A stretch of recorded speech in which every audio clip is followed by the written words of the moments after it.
Jangan lupa subscribe, like, komen, dan share YouTube TVRI Bengkulu. Dan nyalakan loncengnya ya. Terima kasih pemirsa, dan masih bersama kami di Berendo Ruang Konsultasi.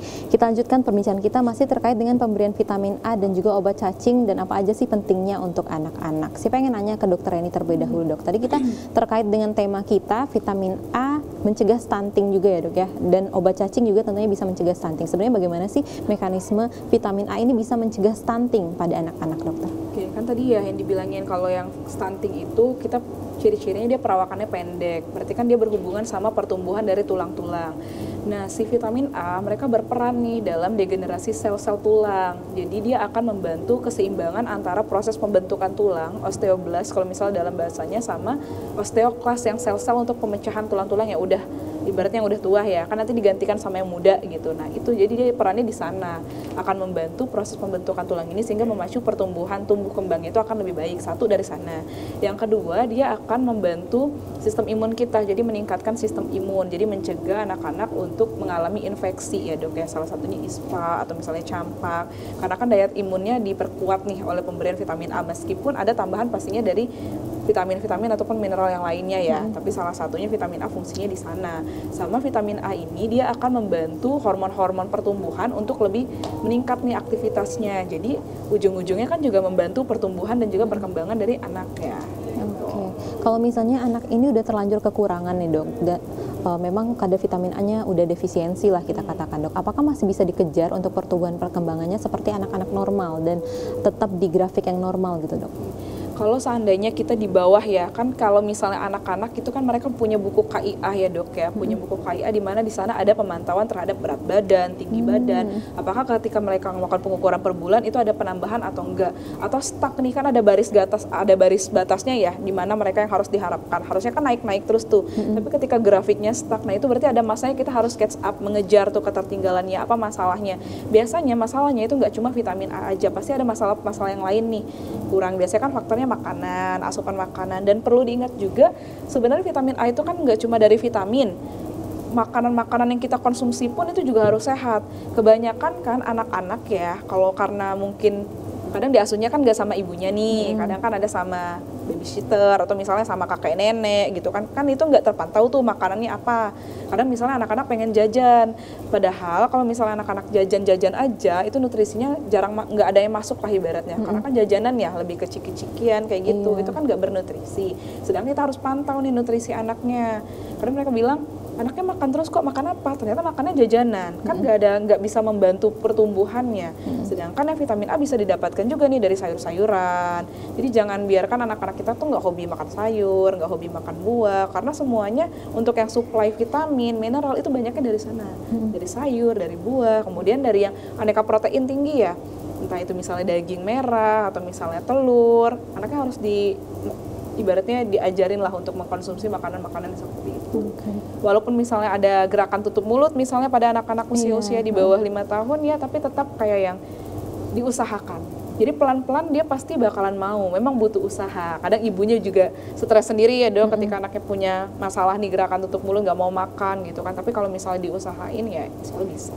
Oke, seringkali nih, dok, disebutkan buku KIA ini sama seperti buku Pink ya, dok ya? Sama buku Pink. Seringkali disebutkan ternyata sepenting itu ya, dok ya, terkait dengan imunisasi, tapi vitamin A dan juga pertumbuhan perkembangan anak juga bisa di buku Pink itu ya, dok. Jadi ya? buku Pink itu menampung semuanya. Kalau misalnya ibu-ibu yang kan dari masa dia hamil ya, dari masa dia dalam kandungan lah, itu kan udah diamatin tuh gimana ibunya, apakah berat badan ibunya sama ibaratnya hasil pertumbuhan dari berat badan dari bayinya itu sesuai gitu kan, tuh udah diamatin semua.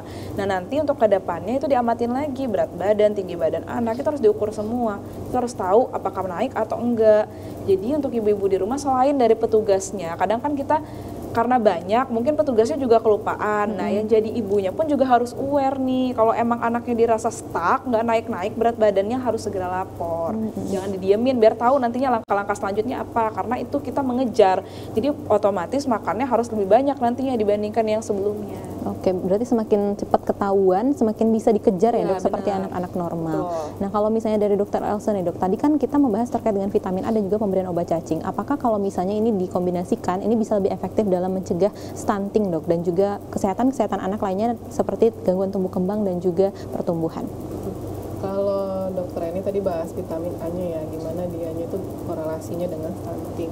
Nah, kalau obat cacing ini dia memang sangat berkorelasi karena tadi pengabsorpsian makanan dan zat-zat gizi yang dimakan oleh anak itu kan dia berada di saluran pencernaan atau di usus. Nah, obat cacing inilah mencegah untuk adanya cacing yang hinggap di ususnya atau menginvasi ususnya tadi. Kalau kita runut kan kenapa sih anak itu bisa cacingan? Yang pertama kan karena PHBS-nya tadi. Mungkin dia main-main tanah, terus nggak tahu kalau ada telur cacing, terus dianya nggak cuci tangan, termakanlah, terus nanti telurnya itu hinggaplah di saluran pencernaan. Terus kan nanti dia berubah jadi larva seperti itu ya, baru jadi cacing dewasa. Nah, karena adanya cacing di dalam ususnya itulah jadinya absorpsi atau penyerapan dari makanan yang dia makan, zat-zat gizi yang dia makan, itu kan tidak, penyerapannya nggak sempurna untuk yang anak-anak yang cacingan itu. Yang kedua juga cacingan antara anak sama cacing jadi berebutan nutrisi dong di dalam itu ya.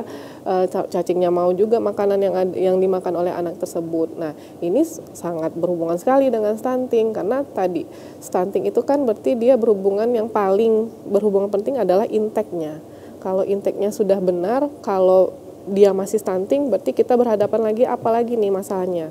Biasanya infeksi, anaknya ada infeksi lain, entah TB, entah infeksi yang lainnya yang menyebabkan anak ini dia nggak bisa tumbuh dan berkembangnya nggak naik-naik seperti itu.